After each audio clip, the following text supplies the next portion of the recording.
Hello gamers, it is Instagamer, and we are back with the Stanley Parable. No matter how hard Stanley looked, he couldn't find a trace of his co-workers. And this time, I'm going to do what the game actually says, because it got all sorts of messed up last time. Awaiting input. I can type things. I type them with my feet. Do a little jig. No? No? Okay. What does that say? Who farted? Stop it.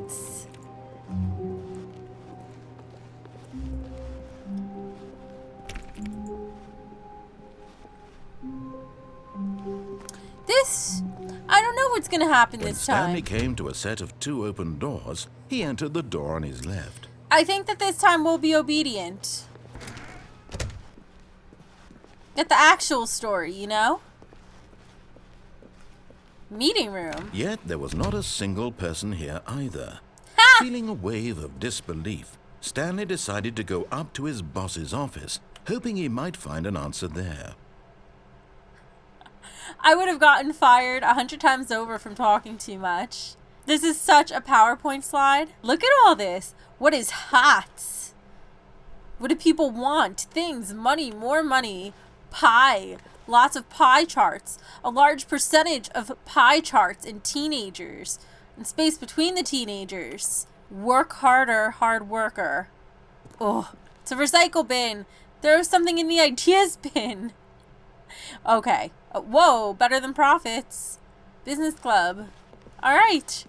Alright, I'm just looking at everything. I'm surprised the narrator doesn't have anything to say about that, does he? Does he?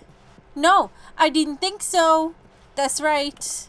Because when you do what he actually wants, he doesn't get all snarky with you. No. Oh, it let me go in?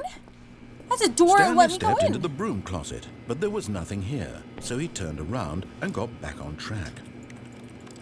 No, I want to take all the things. Like, what about those pliers? Those could be handy. There was nothing here. No choice to make, no path to follow. Just an empty broom closet. No reason to still be here. I thought it was locking me in.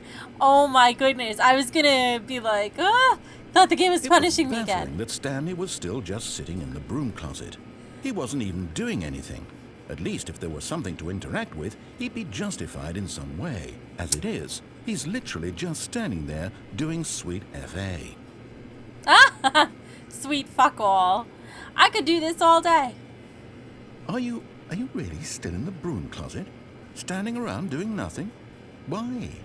Please offer me some explanation here. I'm genuinely confused. Because you question my authority, okay?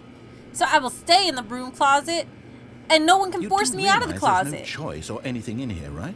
If I'd said Stanley walked past the broom closet, at least you would have had a reason for exploring it to find out. I don't It need didn't no even occur to reasons. me because literally, this closet is of absolutely no significance to the story whatsoever. I never would have thought to mention it. But it's so fascinating. I love it. I love Maybe broom. to you, this is somehow its own branching path. Maybe when you go talk about this with your friends, you'll say, "Oh, did you get the broom closet ending? The broom closet ending was my favorite." XD. I hope your friends find this concerning. I always do that XD smiley face too. Oh my god. I'm staying here. Stanley This was fat and ugly and really, really stupid. Oh! He probably only got the job because of a family connection. That's how stupid he is. That or with drug money. Also, Stanley is addicted to drugs and hookers. I offended him. So rude. I'm gonna stay here all day. You can insult me all I've you come to a want. very definite conclusion about what's going on right now. You're dead.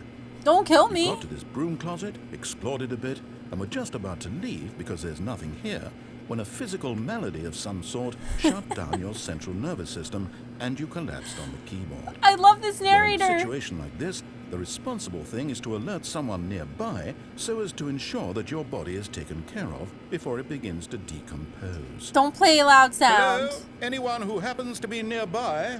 The person at this computer is dead. I'm He alive. or she has fallen prey to any number of your countless human physiological vulnerabilities. It's indicative of the long-term sustainability of your species. Please remove their corpse from the area and instruct another human to take their place at the computer, making sure they understand basic first-person video game mechanics and filling them in on the history of narrative tropes in video gaming. I love him, but I love pissing him off more. And the insightful commentary of this game is not lost on them. All right, when you've done that, just step out into the hallway. I'm not moving. I wonder how long it would let me stay here. Nope. Nothing to do. Nowhere to go. I'm good. He's ignoring me now. Without attention, I don't feel loved. Fine. Be that way. Second player, it's good to have you on board. I guarantee you can't do any worse than the person who came before you. Or can I? Coming to a staircase, Stanley walked upstairs to his boss's office. Oh, I was doing so good this time. Why are you gonna make... Why you make me do this, game? Why you do this, huh? Nope. I could still go back up. I'm gonna tease him. He said nothing? Okay. Well, then you don't appreciate my hard work, do you? But Stanley just couldn't do it. No. He considered the possibility of facing his boss. Admitting he had left his post during work hours, he might be fired for that. And in such a competitive economy, why had he taken that risk?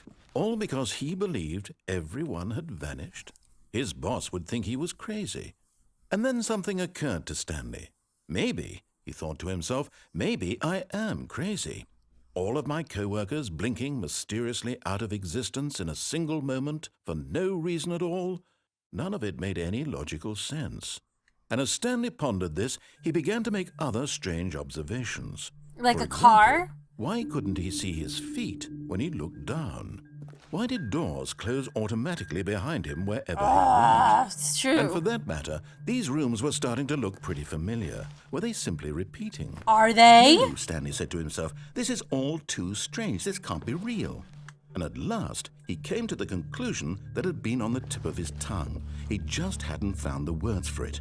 I'm dreaming, he yelled. This is all a dream. Oh, what a relief Stanley felt to have finally found an answer, an explanation. His co-workers weren't actually gone. He wasn't going to lose his job. He wasn't crazy after all. I don't want to restart the dialogue if I go too far. I'll wake up soon. I'll have to go back to my boring real-life job pushing buttons. I may as well enjoy this while I'm still lucid. So, he imagined himself flying and began to gently float above the ground. Oh, no way! Then he That's so imagined cool. himself soaring through space on a magical starfield, and it too appeared. It was so much fun, and Stanley marveled that he had still not woken up. How was he remaining so lucid? And then perhaps the strangest question of them all entered Stanley's head. One he was amazed he hadn't asked himself sooner. Why is there a voice in my head dictating everything that I'm doing and thinking? Now the voice was describing itself being considered by Stanley, who found it particularly strange.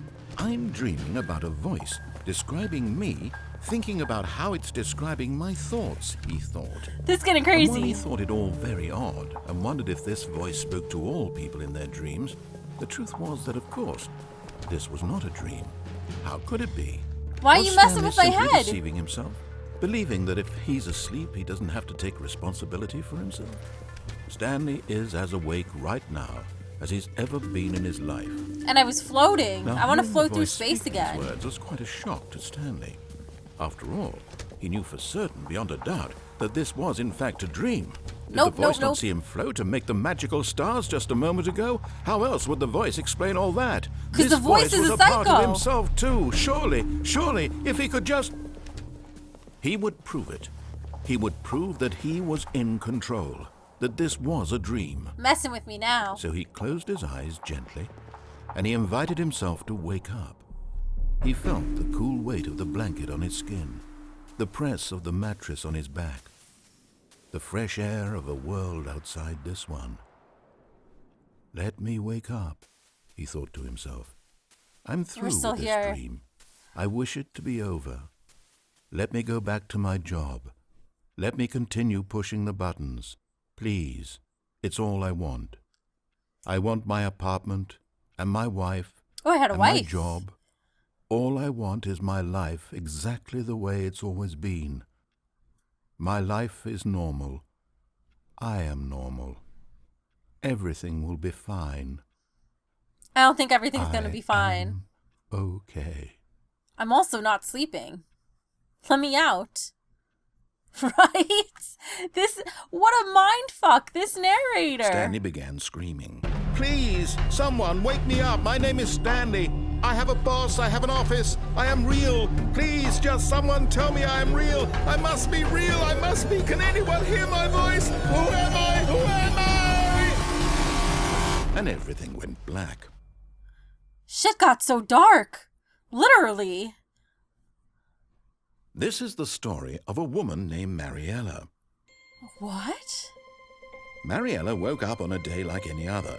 She arose, got dressed, gathered her belongings, and walked to her place of work. But on this particular day, her walk was interrupted by the body of a man who had stumbled through town talking and screaming to himself, and then collapsed dead on the sidewalk. What? And although she would soon turn to go call for an ambulance, for just a few brief moments, she considered the strange man. He was obviously crazy. This much she knew. Everyone knows what crazy people look like. And in that moment, she thought to herself how lucky she was to be normal. Oh. I am sane. I am in control of my mind.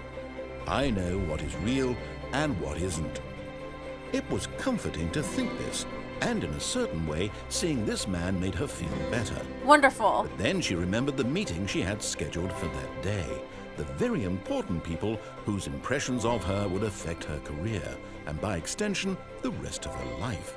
She had no time for this, so it was only a moment that she What? stood there, She's gonna staring leave down me? at the body. And then she turned and ran. What the? What? You can't do this to me. I don't like it. I don't like that ending one bit. See, when I was bad, the first time the whole way through, at least I got to live. That way, they just killed me completely. The hell, man. I'm gonna play this one more time.